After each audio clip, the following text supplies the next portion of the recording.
Halo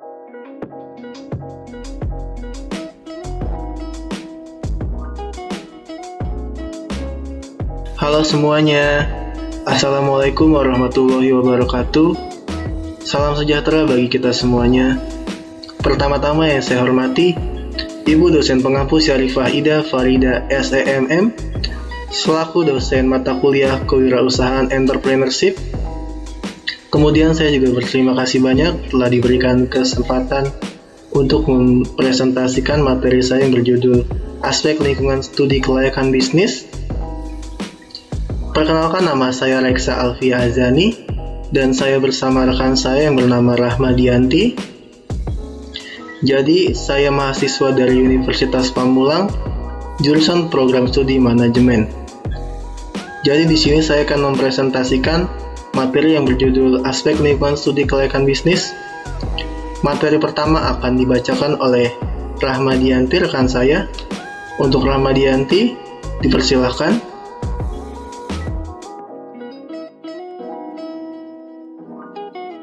Bismillahirrahmanirrahim. Terima kasih kepada Reksa. Saya Rahmadianti dari Universitas Pamulang, Fakultas Ekonomi dan Bisnis, Program Studi Manajemen. Saya akan membacakan materi presentasi yang berjudul Aspek Lingkungan Studi Kelayakan Bisnis, mata kuliah Kewirausahaan.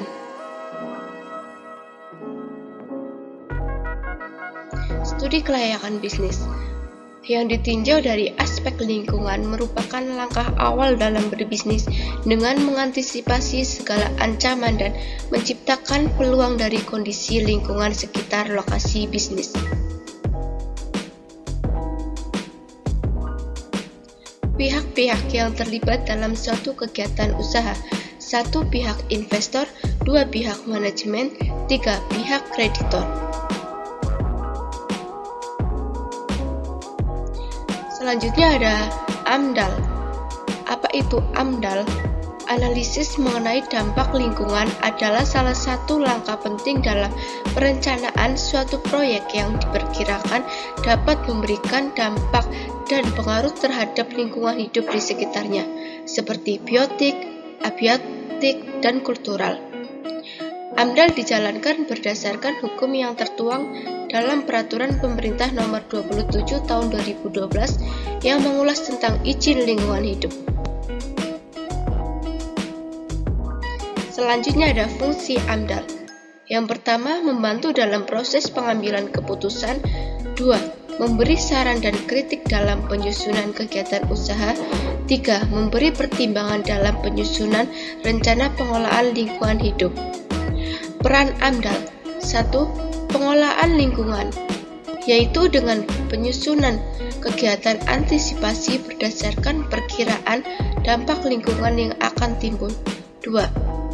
Pengelolaan proyek, yaitu mendapatkan perizinan tentang keadaan lingkungan yang dapat menunjang perwujudan proyek. Yang terakhir, dokumen penting sebagai gambaran keadaan lingkungan pasca pembangunan proyek. Ada pula jenis studi AMDAL Peraturan Pemerintah Nomor 51 Tahun 1993. Yang pertama ada AMDAL proyek, yaitu pembahasan studi kelayakan suatu proyek yang hanya melibatkan satu instansi. 2. AMDAL terpadu adalah AMDAL yang melibatkan lebih dari satu instansi. 3. AMDAL kawasan, yaitu AMDAL yang dilakukan dalam zona wilayah. Selanjutnya ada ancaman bisnis dari aspek lingkungan industri. 1. Masuknya pendatang baru. 2. Persaingan sesama perusahaan dalam industri. 3. Ancaman dari produk pengganti. Sekian dari saya. Selanjutnya materi akan dibacakan oleh rekan saya Reksa. Kepada Reksa dipersilakan.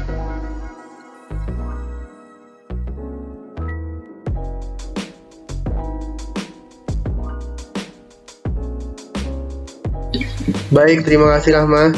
Saya di sini akan melanjutkan materi dari Rahma.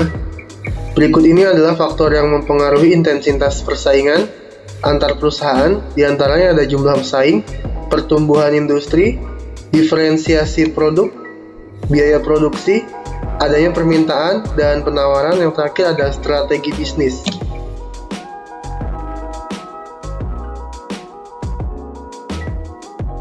Kemudian ada contoh studi kasus analisis mengenai dampak lingkungan yang berjudul Dampak Ekonomi dan Lingkungan Ekspansi Perkebunan Kelapa Sawit. Kelapa sawit merupakan salah satu komoditas utama tanaman perkebunan Indonesia sebagai penghasil devisa negara. Ekspansi perkebunan kelapa sawit berpotensi memberikan manfaat ekonomi, namun dapat mengakibatkan gangguan lingkungan.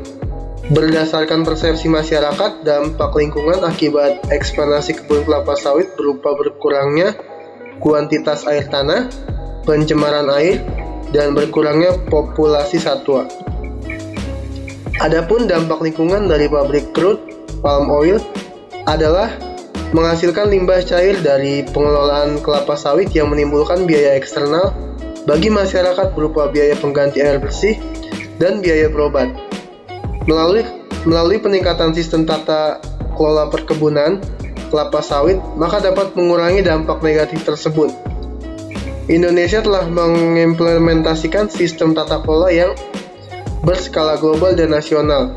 Namun belum semua perusahaan perkebunan kelapa sawit dan smallholder mengimplementasikannya.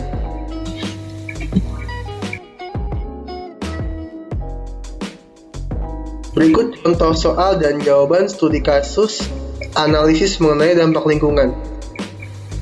Berikan contoh dampak positif dan negatif adanya perkebunan kelapa sawit di lingkungan masyarakat Indonesia. Jawabannya adalah yang pertama, dampak positif. Ekspansi perkebunan kelapa sawit berpotensi memberikan manfaat ekonomi bagi masyarakat di Indonesia. Dampak negatifnya adalah berdasarkan persepsi masyarakat, dampak lingkungan akibat ekspansi kebun kelapa sawit berupa berkurangnya kuantitas air tanah, pencemaran air, dan berkurangnya populasi satwa.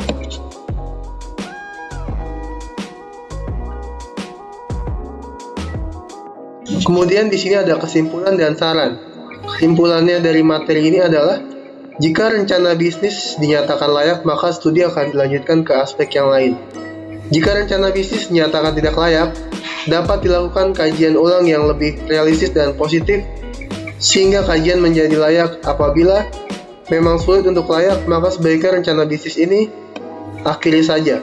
Untuk menganalisis AMDAL, pemilik proyek bisnis dapat menyerahkan pemeriksaannya kepada pihak yang berwenang. Saran dari kelompok kami adalah, dalam merencanakan suatu usaha atau kegiatan, hendaklah terlebih dahulu menganalisa dampak lingkungan yang dihasilkan dari usaha atau kegiatan tersebut. Karena jika kegiatan ini tidak dilakukan, maka akan berdampak buruk atau negatif kepada lingkungan sekitar, khususnya masyarakat. Berdasarkan persepsi masyarakat, dampak lingkungan akibat ekspansi kebun kelapa sawit berupa berkurangnya kuantitas air tanah, pencemaran air, dan berkurangnya populasi satwa.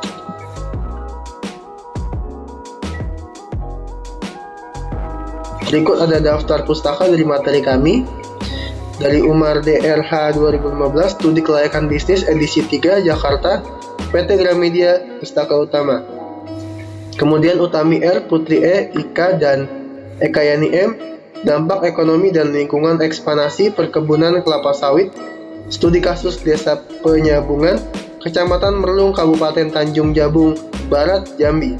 Jurnal Ilmu Pertanian Indonesia 22 bulan 2 115 126 2017.